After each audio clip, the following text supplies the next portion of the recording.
everyone, I'm Rebecca Bush, and I'm the Curator of History and Exhibitions Manager at the Columbus Museum in Columbus, Georgia.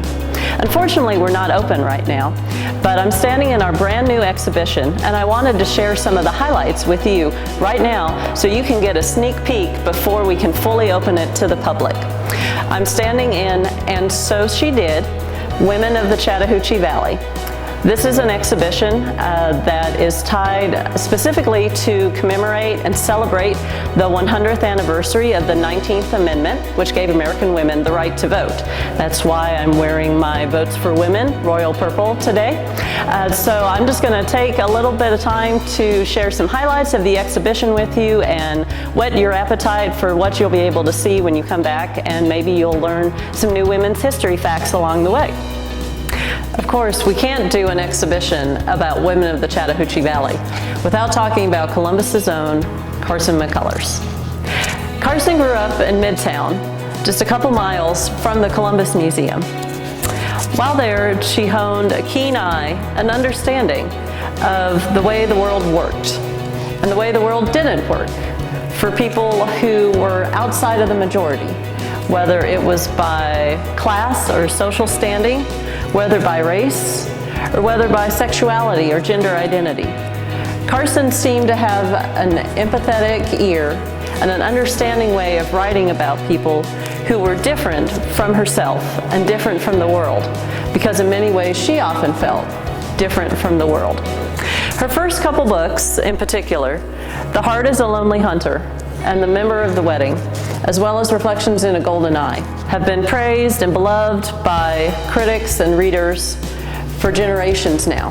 Many of her novels and short stories feature a thinly veiled version of Columbus. Carson maintained a complicated relationship to her hometown and spent the second half of her life living in Nyack, New York, on the Hudson River.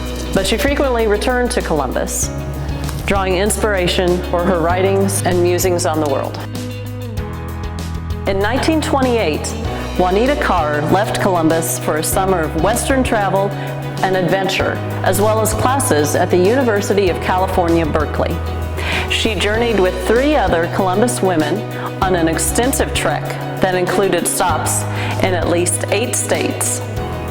Armed with a master's degree in mathematics, she later taught math and physics in Florida and at Columbus High School before establishing a surveying and engineering business with her brothers in 1947. As Juanita Carr Owen Bronner, she became the first registered woman land surveyor in Georgia, retiring in 1992 at the age of 86. In 2003, Juanita Bronner gave the Columbus Museum the riding breeches that she wore while exploring on her 1928 trip. In December 2019, just last year, local collector James Barrow found Juanita's postcard collection from that very same 1928 trip and gifted it to the museum. We're so excited to be able to have these pieces from this really fun and exciting trip reunited to tell the story of a unique and fascinating woman in Columbus and Georgia history.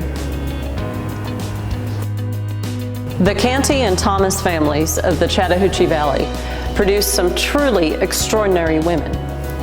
Amelia and Elizabeth Canty grew up in Fort Mitchell, Alabama, the children of formerly enslaved parents. As adults, they helped create a burgeoning African-American middle class in Columbus. Elizabeth graduated from Tuskegee Institute and taught in Columbus public schools for more than 50 years, while also serving as a leader in many civic and social organizations. Her sister, Amelia, married John Thomas and worked as a dressmaker.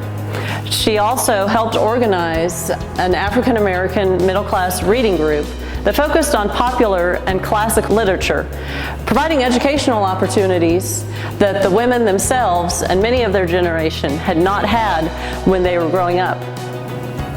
Amelia and her husband John had 4 girls, including Alma Thomas. When the family moved to Washington, D.C. in 1907, Alma began to truly explore her interest in art, going on to become one of the most accomplished abstract expressionist painters in the world. In 1972, at the age of 80, she had a solo show at the Whitney Museum of American Art, and her work joined the White House collection in 2015, both first for an African American woman. Alma returned to the Chattahoochee Valley throughout her life and frequently credited her upbringing there with influencing her own colorful abstract landscapes. We all know that clothing and fashion choices have played a major role in the way that women have been perceived over time. So we wanted to include a few dresses in our exhibition to highlight differences in style and changes in fashion over time. In particular, take a look at these two dresses right next to each other. You'll notice that the one on the left is a dark crimson red with undertones of brown on the skirt and some red leaves. It really looks like a fall dress. Interestingly enough, this was actually worn as a wedding dress in 1886 by a Columbus bride. In the 19th century, most brides couldn't afford a special wedding dress like many women go to purchase today. Instead, they usually wore a best dress, which was also worn on other occasions. These dresses were made in colors and fabrics that the bride liked, such as this rich red that Alice Maria Berry picked out when she married John Lackland in downtown Columbus.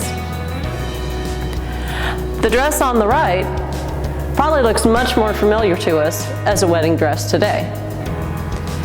This dress was worn in 1894 by Annie Hamburger when she married John A. Mitchell at Columbus's First Baptist Church. Both the bride and the groom were connected to two prominent Columbus mills, and breathless newspaper accounts labeled it one of the matrimonial events of the season. It only makes sense then that Annie would wear the new fashionable color of white for her wedding dress. The color white had grown in popularity throughout the late 19th century. The dress you're seeing now was worn by Columbus resident Helen Augusta Howard in 1895 on a very important occasion. Augusta, as she liked to be called, grew up in Columbus, and her father passed away when she was still young, leaving her mother with several business debts and tax obligations. As Augusta and her sisters grew up, they came to believe that it was unfair that their mother had to pay so many taxes to the government when she didn't have any say in who actually represented her in that government. So, in 1890, when Augusta was just 25 years old, she, her mother, and her sisters founded the Georgia Women's Suffrage Association, the first group committed to advocating for women's right to vote in the state of Georgia. Augusta and her sisters became very involved, traveling and speaking at national conventions, and in 1895 they convinced the National American Women's Suffrage Association to hold their annual meeting in Atlanta. It was at that gathering, which brought hundreds of women's suffrage supporters from across the country to Atlanta, that Augusta wore this dress. After the meeting, she brought renowned suffragist Susan B. Anthony to Columbus to speak more about the cause of women's suffrage. Unfortunately, Augusta's brothers didn't like her activities and cut off her financial support, which as an unmarried woman, she relied on. Though Augusta's involvement in the Women's Suffrage Association declined after that point, she remains a pivotal figure in the history of women's suffrage in Columbus and the South. Now, one thing that people always notice about this dress and ask me about is the size of it.